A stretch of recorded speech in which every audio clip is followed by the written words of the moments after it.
I'm pretending like I just didn't film a video by taking off the sweater I was wearing and just having a t-shirt instead, and changing the camera angle just a tad bit. Hi friends, and welcome back to my channel, and welcome to the first TBR of 2026.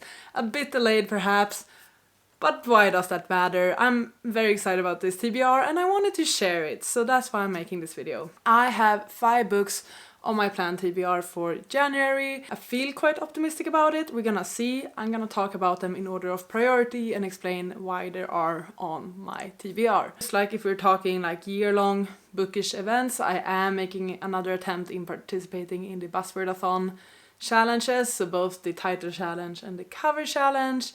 We also have the book club that we have together with my friends. I might have some buddy reads together with friends this year.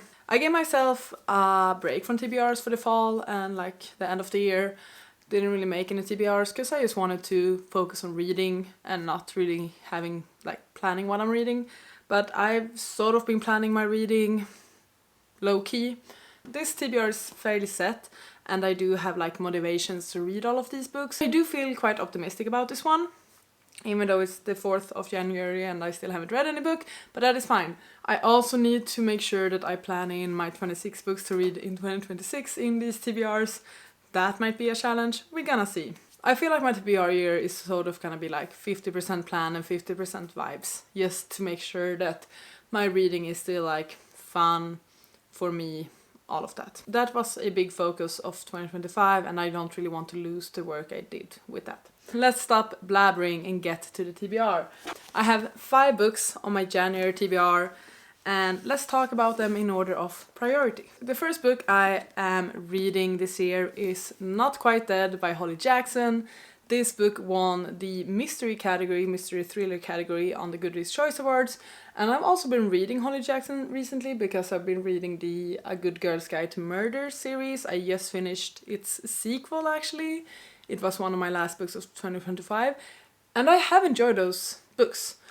And I've heard really good things about this book as well. So I thought I would pick it up. It's from the library though, so the reason it's the highest priority is because I need to return it the soonest, so I need to prioritize it. I have it until... until January 21st. That's okay. So I do have a few weeks to read this one, but the sooner the better, so I can wrap it up. I have started it, I'm like 50 pages into it. I'm enjoying it so far. I'm curious how it will go. I've also seen people get a bit emotional by the ending of this, but it's quite an interesting story because we're following our main character Jet, who is basically making an attempt to solve her own murder. On the night of Halloween, she is violently attacked by an unseen intruder, and she suffers a catastrophic brain injury, and the doctor is certain that within a week she'll be killed by a severe aneurysm. So she knows she's going to die, but she doesn't know who made the attack on her. She's never thought of herself as having enemies, but now she looks at everyone in a new light. Her family, her ex-best friends turned sister-in-law, and her former boyfriend. She has just 7 days, and as her condition deteriorates, she has only her childhood friend Billy for help. But nevertheless, she's absolutely determined to finally finish something. Jet is going to solve her own murder. A fun premise, sort of fast-paced in the storytelling from what I read so far. I'm curious about it, especially since it won, and it seems like that many people enjoy this. I feel like it's a good first book of the year.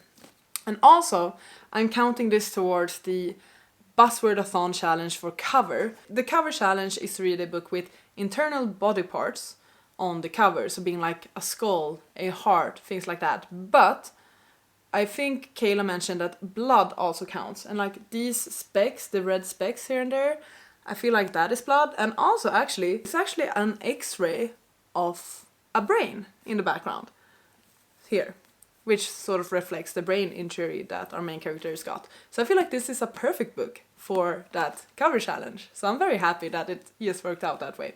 So yeah, this is the book I'm counting towards that. And another book I sort of have a time limit on me to read is You and Me on Vacation by Emily Henry. This is also on my 26 books to read in 2026. You might be thinking, why are you picking a summer read for January? Well, because the movie is coming out this month. I believe it's a Netflix movie. I don't think it's gonna be in the cinemas in Sweden at least, so I think it's gonna come to Netflix. And it's named People We Meet on Vacation, which is the alternative title to this one. But basically, I want to read the book before watching the movie. I did read Book Lovers last year. It was my favorite romance of 2025.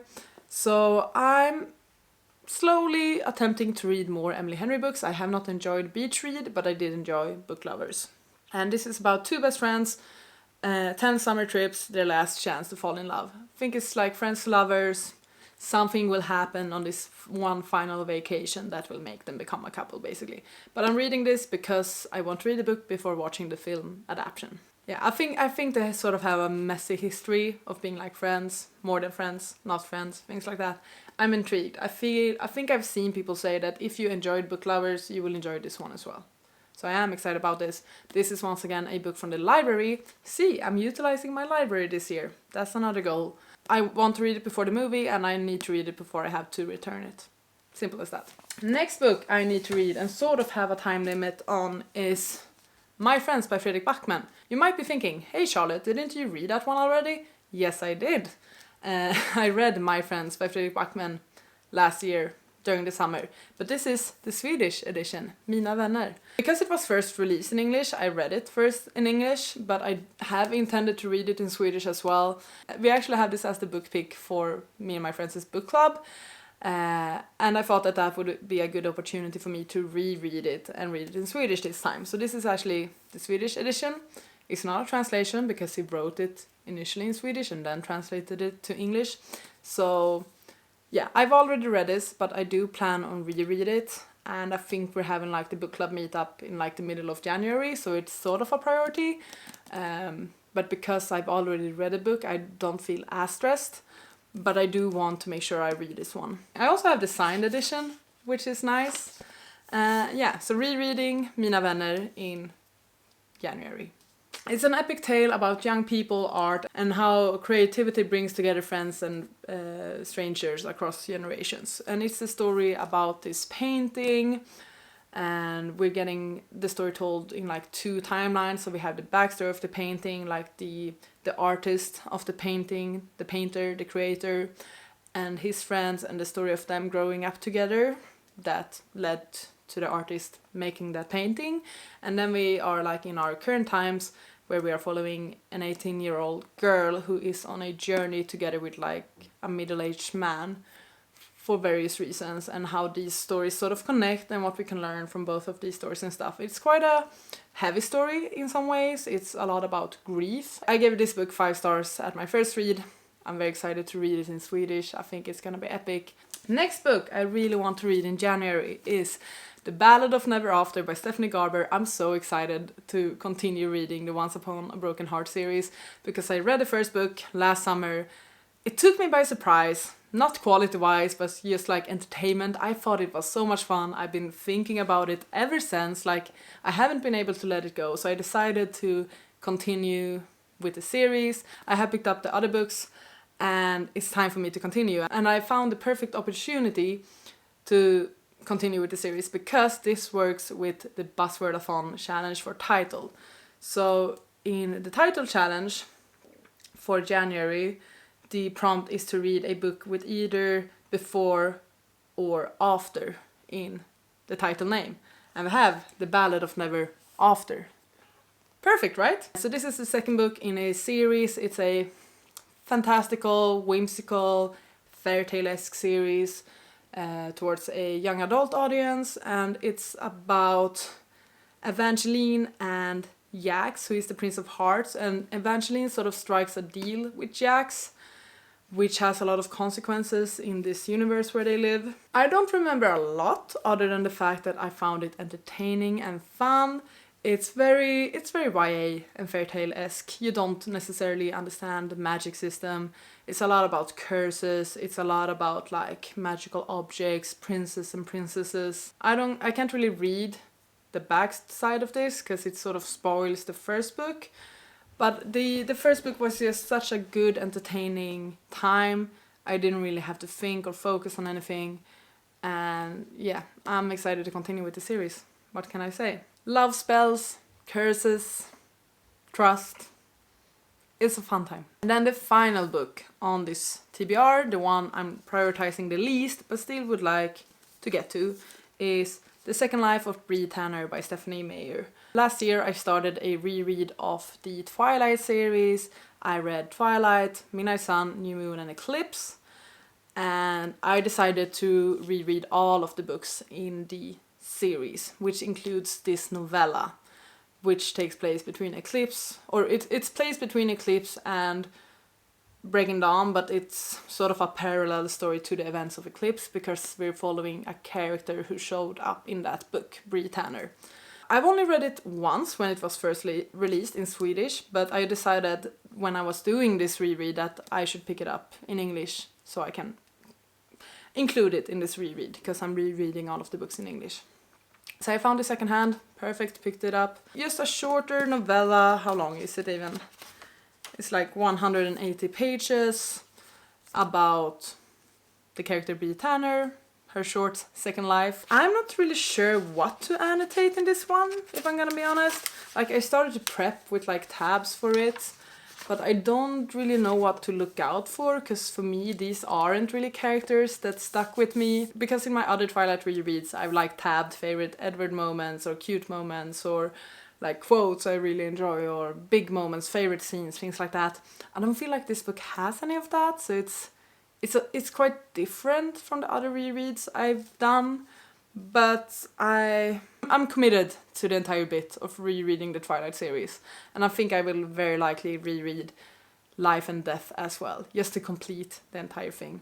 So I'm adding this one. It's not as prioritized. I would be fine if I read this in February as well. Even though I would like to wrap up my reread, it's not the biggest priority compared to like keeping up with challenges and library reads and book clubs. But it is on the list in case I have time. So here we go, the 5 books I have on my January TBR. It's not that scary of a stack. I remember back in the day, or at least other TBRs, used to look a lot more intimidating, right? This one it's not that bad, I feel like. January is a long month. I don't have that many things planned, so I'm expecting a lot of nights in reading. These are all fairly short books as well. One is a novella. One is a YA series continuation, and it's like basically 400 pages. One is a reread in Swedish. I'm gonna fly through this one. This is like a rom-com, I'm assuming, less than 400 pages, around 350. And this one is also like a fast-paced mystery that I've already started as well. So I am feeling very optimistic and excited about this stack, actually. I feel like I've just been great at my reasoning for why I'm picking up certain books lately. I don't know. It's something like, I'm just like, oof, I thought this through well. I'm feeling proud of this stack for some reason. And I'm also glad I could squeeze in all of the Buzzwordathon challenges in this one, so that is great. And I feel like I'm making progress with a lot of things. Like, one is also for my 26 books to read in 2026, one is a book club book, one is a series continuation, a reread continuation. It can't get better than this. This is the most thought out stack I've had for a while. That's my January TBR, and I'm quite excited about it, and I feel like I should just sit down and get to it now. So that's what I'm gonna do. Please let me know your most prioritized read in January, what you hope to get to the most. And thank you so much for watching this video. Please take care, and I'll see you on the next one. Goodbye!